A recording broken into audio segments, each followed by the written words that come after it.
how are you all? I hope you all are doing good. Today we are going to study life in the water. We already know there is a variety of plants growing in the water. A lot of animals and fish live in water. We will know about different types of aquatic habitats, different types of aquatic plants, different aquatic animals, malaria, its symptoms and preventions. Aquatic habitats. We already know that nearly 3/4 of the Earth's surface is covered with water. There is an entire world inside water. Millions of varieties of plants and animals live in the oceans, rivers and other water bodies. In fact, life is believed to have started in water. Different habitats all around the world that are made up of water combine it to the form of aquatic habitat. There are three types of aquatic habitats: freshwater, marine and coastal.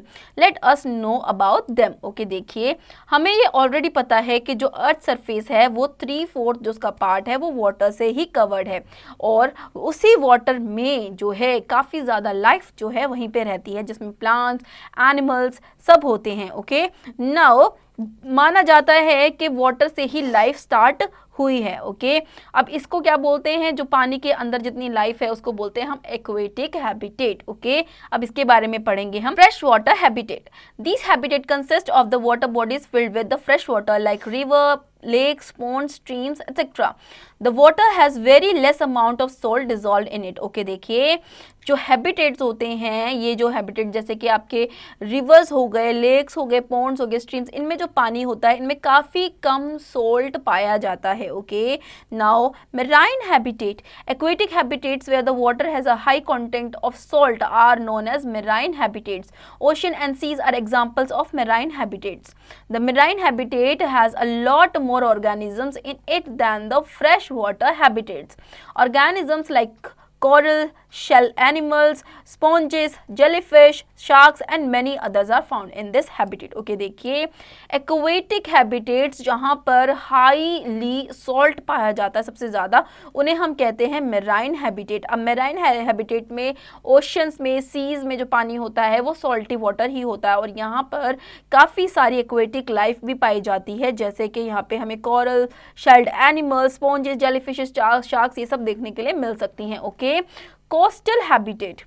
This is the habitat formed in the place where land meets the sea. Estuaries are formed in these areas and trees like mangroves can be found here. Okay, देखिए जो coastal habitat होते हैं वो क्या होते हैं, जहाँ पे sea और land area एक साथ मिल रहे होते हैं, उन्हें हम क्या कहते हैं, coastal areas कहते हैं. ओके, यहाँ पे estuaries form होती हैं. चलिए आगे पढ़ते हैं. Let's know water temperature, photosynthesis, access, available oxygen level and nutrient availability are all characteristics that limit at various depths in aquatic life zones.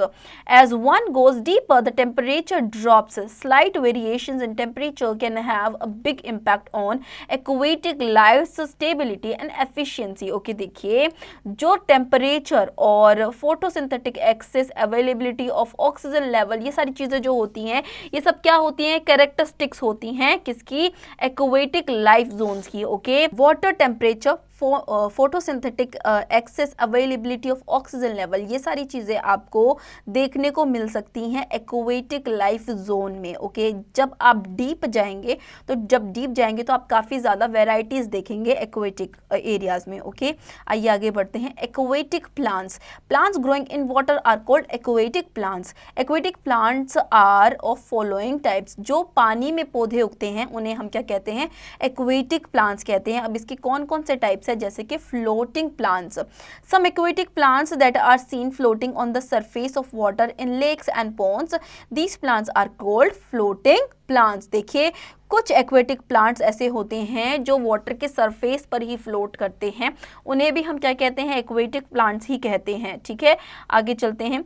The body of these plants is spongy with lots of air spaces. The leaf stalk of these plants is hollow and filled with air. These features help these plants to float in water. Water hyacinth, duckweed and water lettuce are some examples of floating plants. ये जो floating plants होती हैं इनका body structure जो होता है काफ़ी spongy होते हैं, कईयों में तो एयर फिल्ड होती है और कई कैसे होते हैं जिनमें वाटर फिल्ड होता है, ये फ्लोट करते हैं वाटर सरफेस पे। ओके, जैसे कि वाटर हाइसिंथ हो गया, डकवीट हो गया, लेटिस हो गया, ये सब क्या है, फ्लोटिंग प्लांट्स हैं। आइए आगे बढ़ते हैं। Fixed plants, the aquatic plants which have roots fixed in the soil at the bottom of pond or lake are called fixed plants. They have thin, long and hollow stems that grow up in the surface of water. The leaves of these plants are broad and flat with a waxy coating on the surface to prevent them from rotting in water. The leaves of these plants float on the surface of water.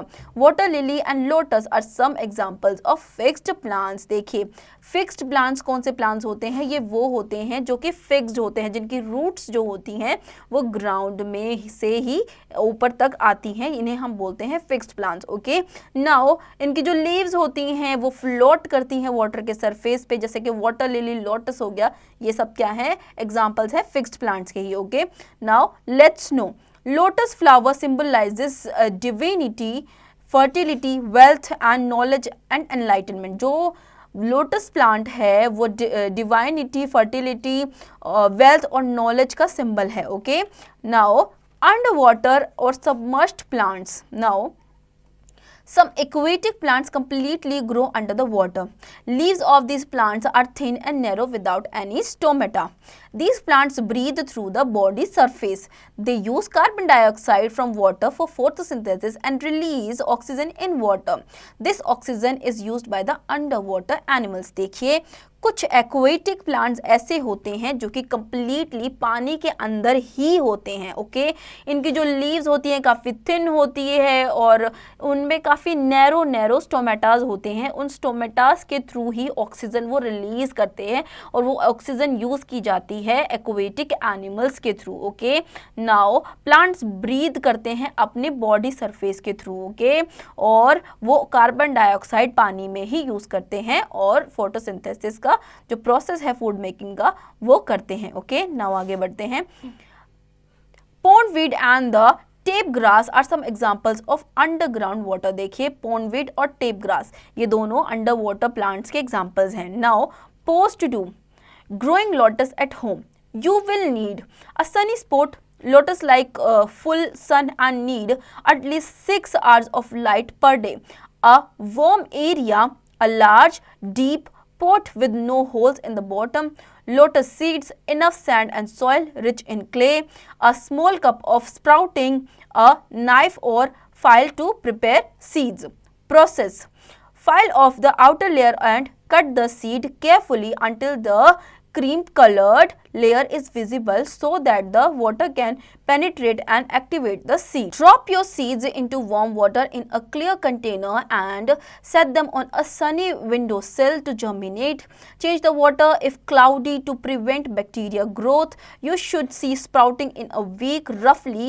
When the stems of your sprouted seeds are roughly 4 inches long, you can place them in a shallow bowl with a few inches of your soil mix or more warm water to top off. When the plant has established itself in the shallow bowl, it's time to transfer it to your pot. Once your lotus has aerial leaves that is rising above the water, your plant has begun to mature. Expect blooms in the second year of the growth. ये आप खुद से करेंगे। Aquatic animals, organisms that live in water and fully depend on water for nutrition, are known as aquatic animals. Water contains dissolved oxygen that is used by these animals in the respiration process. Aquatic animals depend on water and cannot survive on land. The salinity of water affects the types of animals that live there. Okay, देखिए वो organisms जो पानी में रहते हैं वो पूरी तरीके से जो पानी में रहते हैं वाटर पर ही डिपेंड करते हैं। ओके, नाउ वाटर से ही उन्हें न्यूट्रिशन मिलते हैं, वाटर में जो न्यूट्रिशन होते हैं वो उसी पे डिपेंड करते हैं, वो वाटर में जो ऑक्सीजन डिजॉल्व होती है वही वो इनटेक करते हैं। ओके, नाउ वो एनिमल्स जो पानी में रहते हैं वो लैंड पे सरवाइव नहीं कर सकते हैं। ओके, आगे बढ़ते हैं। Types of aquatic animals. Aquatic animals can be classified on the basis of their appearance and behavior. Let us read about some aquatic animals. देखिए aquatic animals जो हैं वो क्लासीफाई किए जाते हैं उनके अपीयरेंस और बिहेवियर के बेसिस पे। आइए उनके बारे में पढ़ते हैं। Fish have well developed gills that help them to breathe in water and fins that help them to swim and streamlined body to move freely in water. देखिए फिश जो होती हैं उनकी गिल्स जो होती हैं डेवलप्ड होती हैं जो उनकी हेल्प करती हैं पानी में ही ब्रीथ करने के लिए। उनके पास फिन्स होती हैं जो उनकी हेल्प करती हैं स्विम करने के लिए। उनकी स्ट्रीमलाइन बॉडी जो होती है उनको फ्रीली वाटर में मूव करने के लिए अलाउ करती है। Okay, animals like frog, toads and salamanders can live both on land and water. They are called amphibians. Frogs have porous skin that helps to breathe and live in moist conditions and have lungs to breathe on land। देखिए जैसे कि frog है, toads है, salamanders है, ये जो animals हैं ये वाटर और लैंड दोनों जगह पे रह सकते हैं। ओके, इन्हें हम एम्फीबियंस कहते हैं। इनके पोरस स्किन होती है जिसके थ्रू ये इजीली ब्रीथ कर सकते हैं और इनकी लंग्स होती हैं जिसके थ्रू ये लैंड पे भी ब्रीथ कर सकते हैं। ओके, नाउ आगे बढ़ते हैं। Many birds like ducks, kingfishers, geese and pelicans are called water birds. They feed on fish and other small insects found in water. Water birds have webbed feet which help them to stand, walk and swim in water. देखिए कई सारी birds जैसे कि duck, kingfisher, geese और pelicans जो होती हैं ये सब क्या होती हैं? water birds होती हैं। तो ये फीड करती हैं किसको? फिश को। ओके, फिश खाती हैं, स्मॉल इंसेक्ट्स को खाती हैं जो कि पानी से इन्हें मिलते हैं और इनके वेब्ड फीट होते हैं जो कि इनकी हेल्प करते हैं इजीली स्विम करने के लिए। ओके, नाउ आगे बढ़ते हैं। मोल्यूकस are a group of invertebrate aquatic animals, that is they do not have a backbone. Squids, octopus, cuttlefish, snails, slugs, clams, scallops etc. are in fact molluscs. Octopuses and cuttlefish can camouflage themselves. देखिए molluscs क्या होता है? एक group होता है aquatic animals का, ठीक है, जिनकी कोई भी बैकबोन नहीं होती है। जैसे कि एग्जांपल्स दिए हुए हैं यहाँ पे स्क्विड्स, ऑक्टोपसेस, कैटलफिश, ये सारी क्या हैं? molluscs हैं। तो ऑक्टोपस और कैटलफिश जो होते हैं ये कैमोफ्लेज कर सकते हैं अपनी बॉडी को। Okay, now let's no. Radula is a horny ribbon-like rasping organ present in the buccal cavity of many molluscs. देखिए रेड्यूला जो होता है ये क्या होता है? एक हॉर्नी रिबन होता है। ओके, ये प्रेजेंट होता है काफ़ी molluscs जो एनिमल्स होते हैं उनकी बक्कल कैविटी में। Okay, now crustaceans are a group of aquatic animals that have a hard shell. These group includes shrimps, crabs, lobsters, prawns, barnacles and crayfish. देखिए क्रस्टेशियंस क्या होते हैं? ये वो एनिमल्स होते हैं जिनका हार्ड शेल होता है। ओके, ये एक्वेटिक एनिमल्स होते हैं। इनके ग्रुप्स में जो कौन कौन से एनिमल्स होते हैं जिनका हार्ड शेल होता है? जिसके लॉबस्टर्स हो गए, प्रॉन्स हो गए, श्रिम्प्स हो गए, क्रैब्स हो गए, ठीक है, ये सब क्या हैं? ये क्रस्टेशियंस हैं। नाउ आगे बढ़ते हैं। Post to identify the following as molluscs and crustaceans. ये आप खुद से करेंगे। Whales are the largest animals on earth. They are mammals and produce milk for their mammary glands. देखिए whales जो हैं ये लार्जेस्ट एनिमल होती है अर्थ पे। ओके, ये मैमल्स होते हैं, ये मिल्क प्रोड्यूस करते हैं अपने ही मेमरी ग्लैंड्स में। Now dolphins are highly intelligent aquatic mammals that belong to the toothed whale family. Dolphins are very social and live in groups called pods. The pods comprise of dozens of hundreds of dolphins. देखिए dolphins जो होती है काफ़ी ज़्यादा intelligent होती हैं, ये aquatic mammals होती हैं। ओके, ये सोशल होती हैं काफ़ी ज़्यादा और ग्रुप्स में रहती है और इनके ग्रुप्स को पोड्स कहा जाता है। ओके, इनके जो पोड्स होते हैं उसमें काफ़ी सारी डॉल्फिन्स होती हैं, like hundreds of dolphins. Okay, now let's no. Dolphins have been seen helping injured members of their port, protecting swimmers from sharks and even guiding standard whales out of shallow water। देखिए dolphins को देखा गया है अपने ports के member कोई injured है उनको बचाते हुए या फिर शार्क से स्विमर्स को सेव करते हुए। Okay, walruses are large brown colored marine mammals that have flippers and tusks.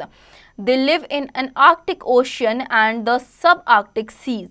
Walruses use their tusks to break through the ice and also defend themselves। देखिए walruses जो होते हैं काफ़ी लार्ज होती हैं, ब्राउन कलर्ड मेराइन मैमल्स होते हैं। Okay, इनके ये आर्कटिक ओशंस में रहती हैं। ओके, सब आर्टिक सीज में भी रहती हैं और इनके जो टस्क होते हैं वो यूज़ करती हैं किसी भी आइस को ब्रेक करने के लिए या फिर खुद को डिफेंड करने के लिए। Okay, sharks are marine predators. They help multiple rows of very sharp teeth and skeleton made of cartilage. They breathe underwater through gills। देखिए शार्क जो होती हैं ये मेराइन प्रेडेटर्स होती हैं। ओके, ये पानी में रहती हैं और ये पानी में रह के गिल्स के थ्रू ब्रीथ करती हैं। Let's know. Sharks have a very strong sense of smell. They can smell blood even when they are miles away. इनकी जो स्मेल की सेंस होती है काफ़ी ज़्यादा स्ट्रॉन्ग होती है, अगर ये मीलों भी दूर हैं तब भी ये ब्लड को स्मेल कर सकती हैं। ओके, आगे बढ़ते हैं अब। Corals are marine animals that live in colonies called polyps. These creatures attach themselves to one another. Each polyp has a mouth that is surrounded by tentacles. The tentacles are important to corals for three reasons. They offer protection, can capture small animals and also clear the debris away। देखिए corals जो होते हैं ये marine animals होते हैं जो कि colonies में रहते हैं जिसको पॉलिप्स कहा जाता है। ओके, ये क्रिएचर्स जो होते हैं ये अटैच करते हैं खुद को एक दूसरे से। ओके, और ये टेंटिकल्स के द्वारा सराउंडेड होते हैं और ये टेंटिकल्स जो होते हैं कोरल्स के ये 3 रीजंस के हिसाब से होते हैं, जैसे कि प्रोटेक्शन ऑफर करते हैं, एक स्मॉल एनिमल्स को कैप्चर कर लेते हैं और डेब्रिस को क्लियर कर देते हैं। Okay, Alligators are freshwater animals living in lakes, swamps, ponds and rivers. They have broad snouts and are black. Alligators have tough armor-plated skin। देखिए alligators जो होते हैं ये fresh water animals होते हैं, ये ponds, rivers, lakes इन सारी चीज़ों पे पाए जाते हैं। ओके, ये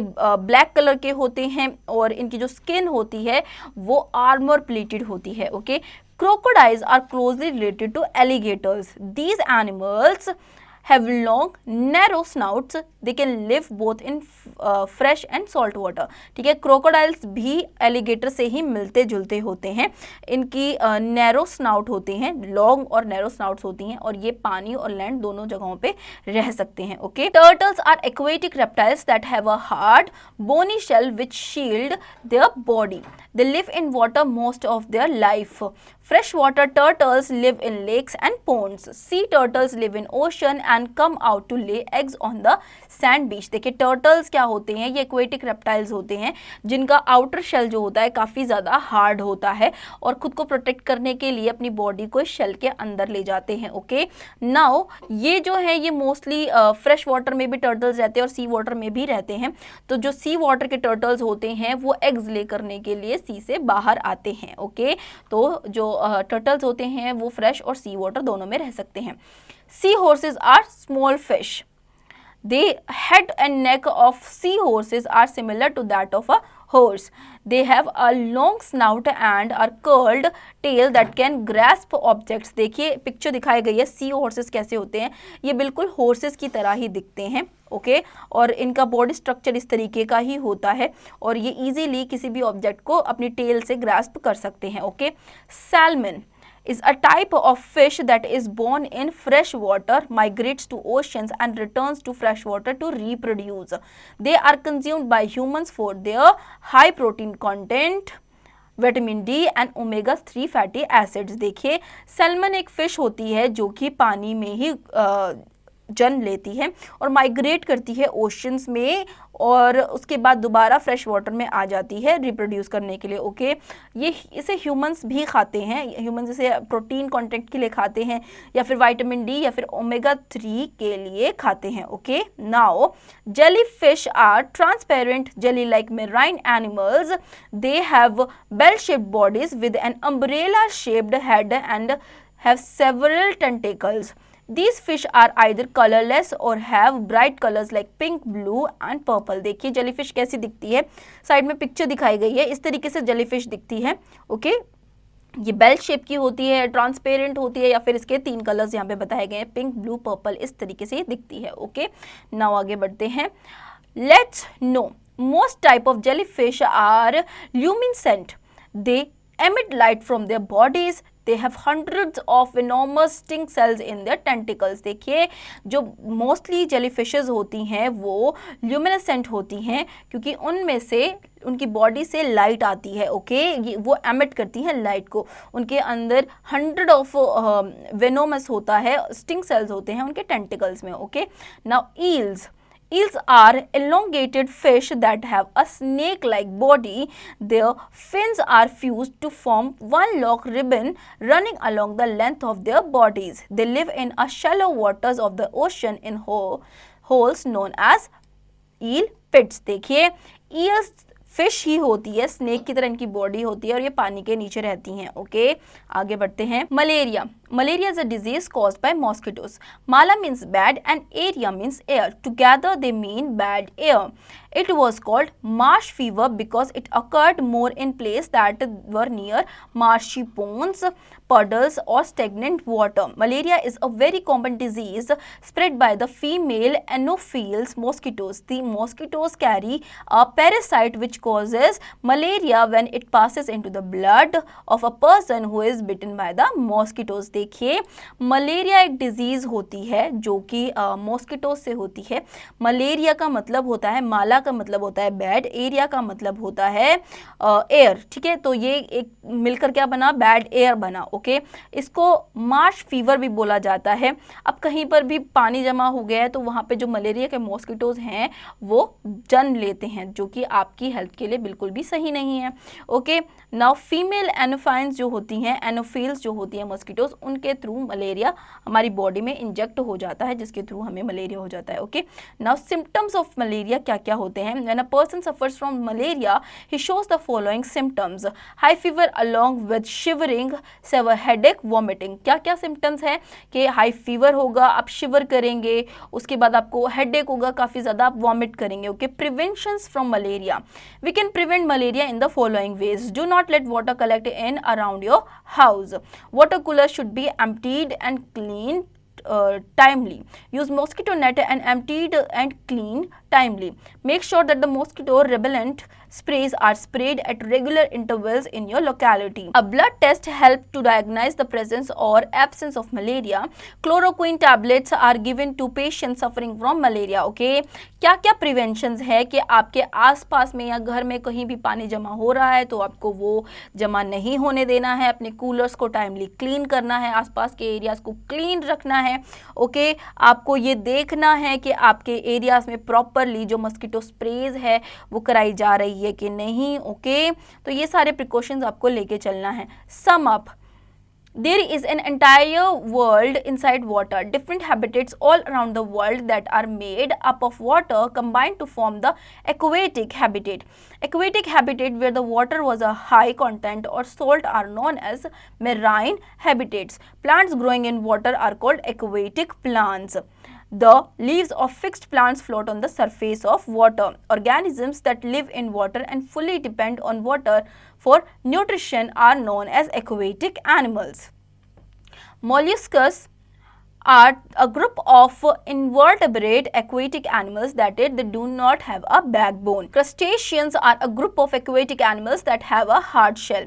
Salmon is a type of fish that is born in fresh water, migrates to the ocean and return to fresh water to reproduce. Malaria is a very common disease spread by the female Anopheles mosquito. A blood test helps to diagnose the presence and to और absence of malaria. So students, I hope आपको ये chapter समझ में आया होगा। अब इसके exercise की प्रैक्टिस आप खुद से करेंगे।